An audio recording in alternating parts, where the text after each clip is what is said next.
Hi friends, అందరికీ నమస్కారం. Welcome back to my channel Lathik. అందరూ ఎలా ఉన్నారండి? నేనైతే బాగున్నాను. మీ అందరూ కూడా బాగుండాలని మనస్ఫూర్తిగా కోరుకుంటున్నాను. ఈరోజైతే కనుక ఈ వీడియోలో మీకు చూపిస్తున్న ఈ అమ్మవారికి అయితే నేను లాస్ట్ టైము పూజ వీడియోలో చీర కట్టి పూజ చేశాను కదండి. అప్పుడు అందరూ కూడా కామెంట్ సెక్షన్లో అడిగారు, మీరు అమ్మవారికి ఏ విధంగా చీర కట్టారో వీడియో చూపించండి అని. సో అందుకోసమే నేను ఈ వీడియో అయితే చేస్తున్నానండి. ఈ అమ్మవారికి చక్కగా అందంగా చీరను ఏ విధంగా కట్టాలి అని మీకు ఈ వీడియోలో చూపిస్తాను. వీడియో చివరి వరకు కూడా చూడండి ఫ్రెండ్స్, ఎక్కడ మిస్ చేయకుండా. మీ అందరికీ కూడా వీడియో అప్పుడు మాత్రమే అర్థమవుతుంది. ఇంకా మన ఛానల్ని ఎవరైనా కొత్తగా చూస్తున్నట్లయితే కనుక ప్లీజ్ మన ఛానల్ని సబ్స్క్రైబ్ చేసుకోండి. ఇంకా అమ్మవారికి చీర కట్టడానికైతే కత్తిర ఇలాంటి టైం దారం కానీ పురుకోస కానీ తీసుకుంటే సరిపోతుందండి. ఇంకా నేనైతే కనుక ఒక బ్లౌజ్ పీస్ని అయితే తీసుకున్నానండి. రెడ్ కలర్లో ఉన్నటువంటి ఈ బ్లౌజ్ పీస్ని తీసుకున్నాను. ఇంకొక విషయం ఏంటంటేనండి, మనం ఇలా చీర కట్టాలి అమ్మవారికి అని అనుకున్నప్పుడు అంచు ఉన్న బ్లౌజ్ పీస్ తీసుకున్నట్లయితే కనుక మనం చీర కట్టినా కూడా చక్కగా అందంగా కనిపిస్తుందండి. ఇలా అంచున్న పీస్ అయితే తీసుకోండి. సో ఇలా ఉన్నటువంటి ఈ బ్లౌజ్ పీస్లో నుంచి ఒకవైపునున్న అంచు వైపు మనం తీసుకుని ఇలా మీరు విగ్రహంని కొలత పెట్టుకుని చూసుకోవాలండి. అంటే ఎంత పొడవు మీరు కట్టాలనుకుంటున్నారు అని మనం ఆ పొడవుని ఇలాగ అమ్మవారి విగ్రహం పెట్టుకుని చూసుకుని దాన్ని బట్టి మనం ఆ పొడవుకైతే కట్ చేసుకుంటే సరిపోతుందండి. ఇది ఒక సైడ్కి కట్ చేయకూడదు, డబల్గా కట్ చేయాలండి. మీరు ఎంత పొడవు అయితే తీసుకున్నారో దానిని 2 మడతల కింద వేసుకున్నట్లయితే కనుక మనకి, ఎందుకంటే ఫ్రంట్ బ్యాక్ 2 సైడ్లు రావాలన్నమాట. సో అందుకని మనం ఎంత కొలత అయితే తీసుకున్నామో దానికి డబల్ మనం కట్ చేసుకోవాలండి. సో ఇప్పుడు మీకు వీడియోలో చూపిస్తున్న విధంగా మనం ఎంత పొడవైతే తీసుకున్నామో ఆ విధంగా 2 మడతలు వేసుకుని నేనైతే కట్ చేస్తున్నాను. చూడండి ఫ్రెండ్స్, ఇంత పొడవైతే తీసుకున్నానండి నేను. ఇలా పొడవుగా తీసుకున్న దాన్ని చక్కగా సరి చేసుకుని వంకర టింకరలు ఏమీ లేకుండా నీట్గా కట్ చేసుకోవాలి.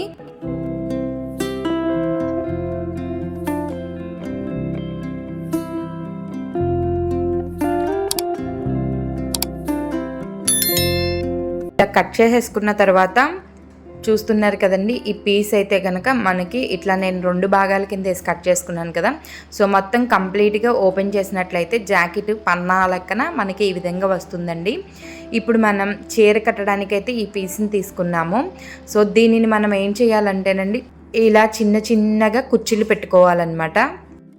ఈ ముక్క మనం ఎంతవరకు తీసుకున్నామో అంతవరకు కూడా ఇలా మొత్తం కుర్చీలు పెట్టుకోవాలి.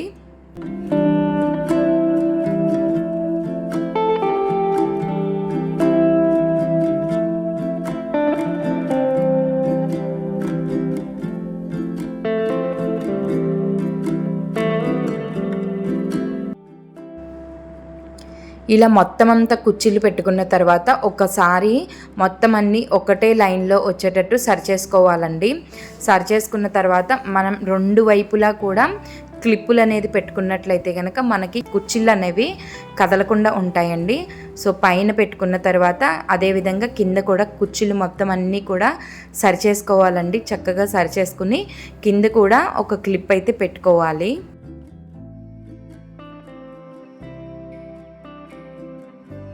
ఇలా క్లిప్పులు పెట్టుకున్న తర్వాత 2 పక్కల కూడా సకానికైతే మడత పెట్టుకోవాలండి.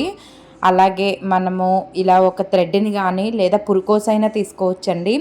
కొద్దిగా అంటే ఒక మూర వరకు ఉండేటట్టు మనం థ్రెడ్ని తీసుకుని, సో దారాన్ని మీకు వీడియోలో చూపిస్తున్నట్టుగా మనం ఈ విధంగా అయితే పెట్టుకోవాలండి.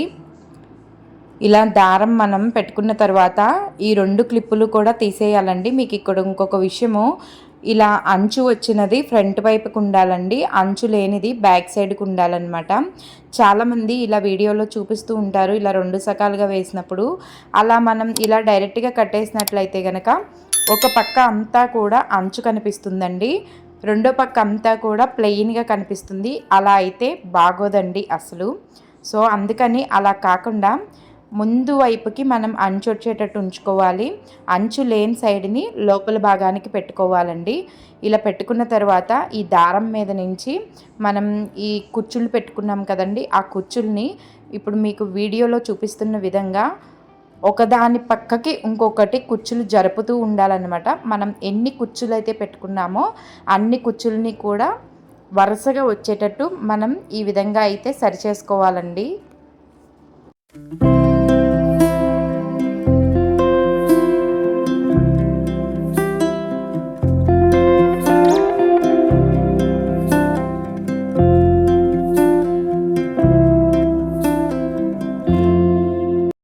మీకు ఒంటి చేత్తో పట్టుకోవడం కుదరకపోతే ఎవరినైనా థ్రెడ్ పట్టుకోమని అంటే మీరు కుచ్చులు సరి చేసుకోవచ్చు అనమాట. ఈ విధంగా కుచ్చులు అన్నీ కూడా విడిగా వచ్చేటట్టు పెట్టుకోవాలి. ఇప్పుడు ఇలా పెట్టుకున్న కుచ్చులు అన్నిటినీ కూడా అమ్మవారికి అయితే ఇలా కట్టుకోవాలండి. చక్కగా కుర్చీలన్నీ కూడా ఒకదాని తర్వాత ఒకటి వచ్చేటట్టు మొత్తం అన్నీ కూడా అడ్జస్ట్ చేసుకుంటూ మొత్తం సమానంగా ఉన్నాయి అన్న తర్వాత మీకు వీడియోలో చూపిస్తున్న విధంగా థ్రెడ్ రెండు పక్కలా తీసుకుని ఈ విధంగా అయితే ఇక్కడ ముడి వేసుకోవాలి. మనకి చక్కగా అమ్మవారికి చీర అనేది ఫ్రంట్ అంచు అంతా కూడా చక్కగా నిలబడేటట్టు కుర్చీలా వచ్చేటట్టు మనం ముందు సరి చేసుకుని ఆ తర్వాత ఇలాగా మనం ముడైతే వేసుకోవాలండి.